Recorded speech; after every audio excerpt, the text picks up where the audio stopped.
안녕하십니까? 강원도민일보 부설 강원사회연구소 소장을 맡고 있는 천남수입니다.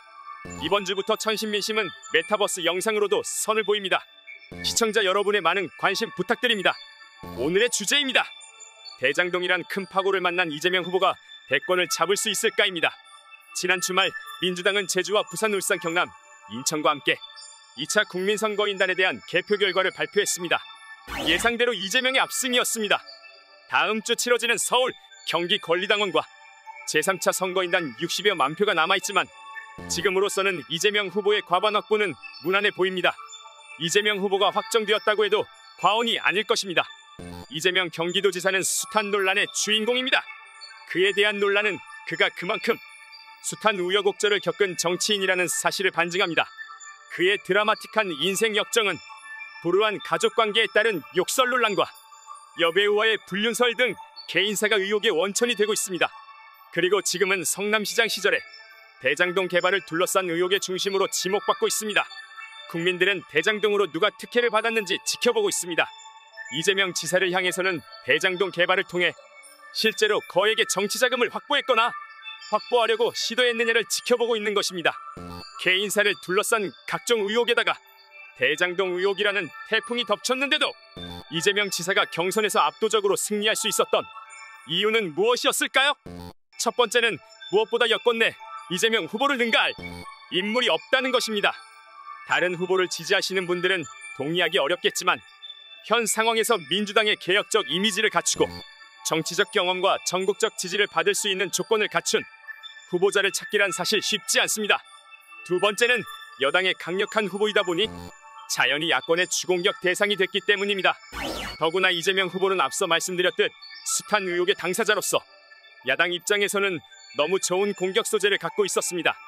야당의 집중 공세는 자연히 여권 지지층의 결집을 가져올 수밖에 없는 조건이 됐습니다.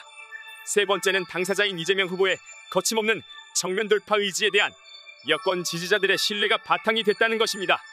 어쨌든 그는 피하지 않고 도전하는 승부사적 기질을 두고 일각에서는 당사자가 너무 나서는 것 아니냐는 우려도 있지만 그는 대선 내내 이 같은 기조를 바꾸지 않을 것입니다. 왜냐하면 바로 네 번째 요인 때문입니다. 그것은 이번 대선이 무엇보다 실천적 리더십에 대한 국민적 요구가 있다는 것입니다. 사이다 발언처럼 거침없는 주장과 옳고 그름에 대한 명확한 전선 규정 등이 그의 장점입니다. 물론 정권 교체를 통해 나라를 바로 세우겠다는 야권 지지자들은 동의하기 어려울 것입니다. 민주당 대선 후보가 이재명으로 사실상 확정되면서 이에 맞서는 야권의 선택에도 관심이 쏠리고 있습니다. 국민의힘 대선 경선 과정에서는 최근 난데없는 왕자 논란까지 등장했습니다. 왕자 논란과 잦은 말 실수 등 각종 악재에도 국민의힘 당원은 물론 일반 국민 여론조사에서도 윤 후보의 강세는 여전합니다. 윤 후보의 강세가 이어지는 까닭은 무엇일까요?